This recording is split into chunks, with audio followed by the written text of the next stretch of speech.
আমরা এই জাতীয় আলোচনা সভা গোলটেবিল মানববন্ধন কিন্তু গত 15.5 বছর যাবৎ অনেকবার করেছি।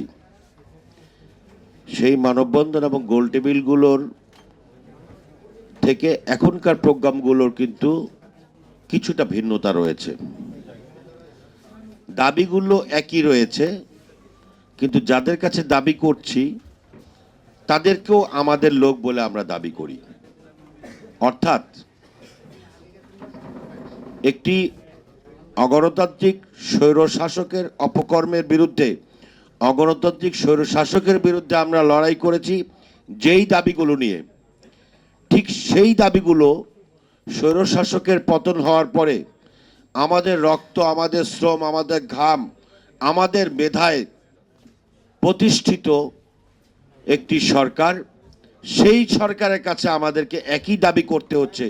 এটা আমাদের জন্য অত্যন্ত বেদনাদায়ক।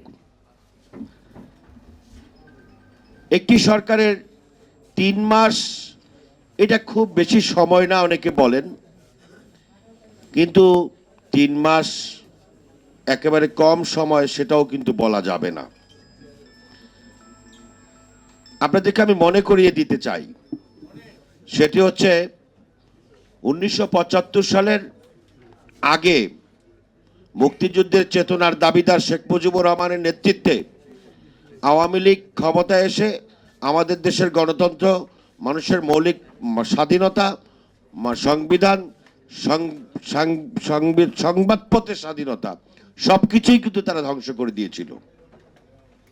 সেই পরিস্থিতিকে 7ই নভেম্বরের বিপ্লবের মধ্য দিয়ে শহীদ রাষ্ট্রপতি জিয়াউর রহমান সাহেব রাষ্ট্র ক্ষমতায় এসে 3 মাসের মধ্যে যে অভূতপূর্ব সংস্কার সাধন করেছিলেন, মানুষের মৌলিক অধিকার ফিরিয়ে দিয়েছিলেন, মানুষের রাজনৈতিক অধিকার ফিরিয়ে দিয়েছিলেন, গণমাধ্যমের স্বাধীনতা ফিরিয়ে দিয়েছিলেন, হত্যা, গুম, নৈরাজ্য বন্ধ করে দিয়ে মানুষের ক্রয় ক্ষমতার মধ্যে দ্রব্যমূল্যকে এনে দিয়েছিলেন। এটা আমরা ইতিহাস থেকে জানতে পারি, মাত্র 3 মাসের মধ্যেই সেটা সম্ভব হয়েছিল। আমরা 5ই আগস্টকে কিন্তু সেই ধরনের একটি ছাত্র গণ অভ্যুত্থান মনে করি। মাঝখানে 90-এর যে গণ অভ্যুত্থান, সেই 90-এর গণ অভ্যুত্থানে যারা অংশগ্রহণ করেছিল, 7 দল, 15 দল, 5 দল, জামাত ইসলামী সহ যারা সেই আন্দোলনে সম্পৃক্ত হয়েছিল, তাদের সমন্বয়ে যে সরকার গঠিত হয়েছিল বিচারপতি শাহাবুদ্দিন আমাদের নেতৃত্বে, সেই সরকার কিন্তু 3 মাসের মধ্যেই একটি সুষ্ঠু, গ্রহণযোগ্য, নিরপেক্ষ নির্বাচনের ব্যবস্থা করেছিল, যেই নির্বাচন বাংলাদেশের মানুষের কাছে আজও পর্যন্ত একটি মাইল ফলক হিসেবে চিহ্নিত। আজকে ডক্টর মোহাম্মদ ইউনূস, তিনি আমাদের বাংলাদেশের গৌরবজনক ব্যক্তি, সম্মানের পাত্র। বাংলাদেশের সকল মানুষ, ফ্যাসিস্ট ছাড়া প্রত্যেকটা মানুষ ডক্টর মোহাম্মদ ইউনূসকে সম্মান এবং শ্রদ্ধা করে। তিনি যখন নোবেল বিজয়ী হলেন, তখন বাংলাদেশ জাতীয়তাবাদী দলের সমর্থিত রাষ্ট্রপতি ক্ষমতা ছিলেন। বঙ্গভবনের নিয়ে যথাযথ রাষ্ট্রীয় সম্মাননার সঙ্গে তার সম্মানকে স্বীকৃতি জানিয়েছিলেন। এবং গত 15 বছরে তার বিরুদ্ধে যে সমস্ত অপকর্ম হয়েছে, তার বিরুদ্ধে যে সমস্ত অন্যায় আচরণ করা হয়েছে, তার বিরুদ্ধে আমরা এইসব ছোটখাটো সংগঠন সহ নেতৃবৃন্দ থেকে শুরু করে প্রত্যেকেই তার সমর্থনে বক্তব্য, বিবৃতি, সভা সমাবেশ করে এসছেন। কিন্তু ফ্যাসিস্ট কিন্তু ডক্টর মোহাম্মদ ইউনূসকে অপদস্থ, অপমান করতে ছাড় দেয়নি। তাকে 12 তলায়, আদালতে তো নিয়েছি, 12 তলায় লিফট বন্ধ করে দিয়ে ডক্টর মোহাম্মদ ইউনূসকে 12 তলায় জোর করে উঠিয়ে তাকে অসম্মান করেছে। আমরা আজও পর্যন্ত তার তীব্র নিন্দা জানাই। কিন্তু ডক্টর মোহাম্মদ ইউনূসের এই গত 3 মাসের সরকারের যে কর্মকাণ্ড, তাতে কিন্তু আমরা এখনো আশাবাদ ব্যক্ত করি, কিন্তু জনগণ কিন্তু হতাশার দিকে এগিয়ে যাচ্ছে বলে আমার কাছে মনে হয়।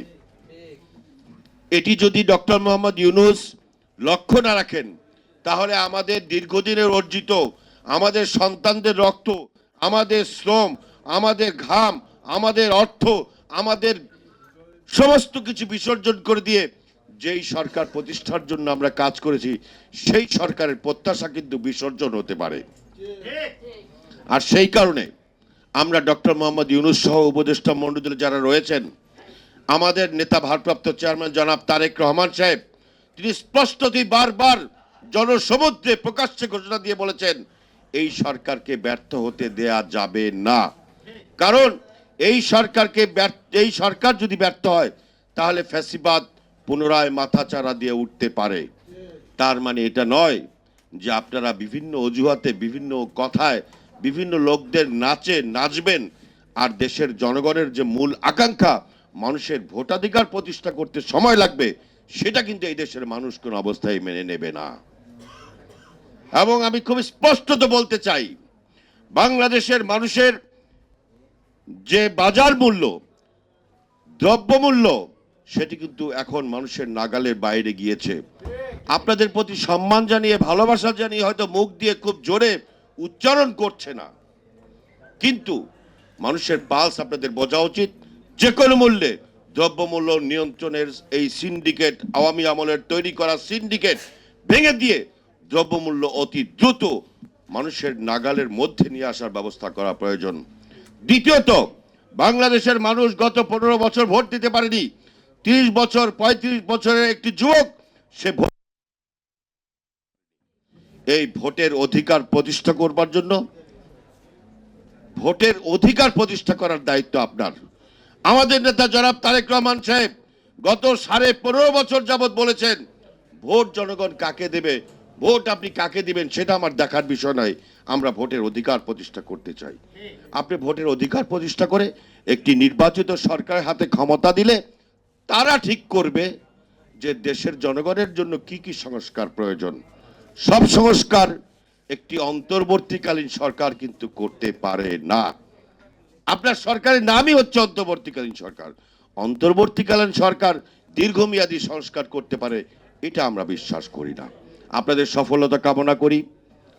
সর্বশেষ যে বক্তব্য সেটি হচ্ছে দেশনেত্রী বেগম খালেদা জিয়া, বাংলাদেশের ইতিহাসের সবচেয়ে জনপ্রিয় নেত্রী। তার বিরুদ্ধে যেরকম মামলা হয়েছে, ডক্টর মোহাম্মদ ইউনূসের বিরুদ্ধেও কিন্তু সেরকম কিছু মামলা হয়েছে।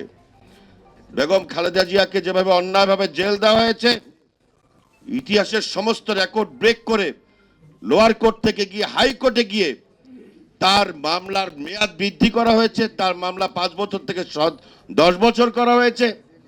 সেইভাবে বেগম খালেদা জিয়াকে অপদস্থ করে তাকে অন্যায়ভাবে রাজনীতি থেকে দূরে সরিয়ে দেওয়ার ষড়যন্ত্র কিন্তু সফল হয় নাই। আমরা মনে করি দেশনেত্রী বেগম খালেদা জিয়া আপসহীনতা, তার মধ্যে যে দেশপ্রেম, তার যে জনপ্রিয়তা, সেই জনপ্রিয়তার কাছে ফ্যাসিবাদ পরাজয় বরণ করেছে। উচিত ছিল আপনারা অবশ্যই দেশনেত্রী বেগম খালেদা জিয়াকে ছাত্রীতে মুক্ত করার ব্যবস্থা করেছেন, কিন্তু উচিত ছিল তার সম্মানার্থে তার সকল মামলাগুলো একটি নির্বাহী আদেশে প্রত্যাহার করা। দ্বিতীয়ত, দেশনায়ক জনাব তারেক রহমান, তিনি বাংলাদেশের আগামী দিনের রাষ্ট্রনায়ক। তার নেতৃত্বে গত 15.5 বছর বাংলাদেশের মানুষ যে ঐতিহাসিক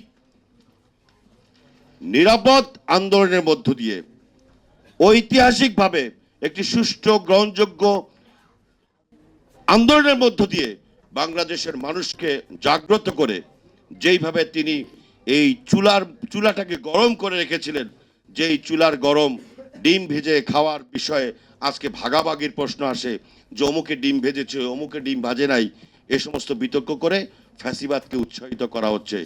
এই দেশনায়ক জনাব তারেক রহমানের সকল মিথ্যা মামলা একটি নির্বাহী আদেশের মধ্যেই আপনাদের প্রত্যাহার করা উচিত ছিল। সেটি এই দেশের জনগণের প্রত্যাশা ছিল। এখনো সময় আছে, আপনাদের সেটা করা উচিত বলে আমরা মনে করি। তা না হলে এই দেশের মানুষ যেইভাবে ফ্যাসিবাদকে বিদায় করেছে ঠিক সেইভাবে মামলা প্রত্যাহারের জন্য প্রয়োজনে রাজপথে আবার আন্দোলন গড়ে উঠবে। আজকের যারা এই আয়োজন করেছেন তাদের সকলকে আমি ধন্যবাদ জানাই। সাথে সাথে সারা বাংলাদেশের জাতীয়তাবাদী রাজনীতির সঙ্গে জড়িত প্রায় 1 কোটি মানুষের বিরুদ্ধে যে মামলা, সেই মামলা প্রত্যাহার করার দাবি জানিয়ে আমার বক্তব্য শেষ করছি। আসসালামু আলাইকুম।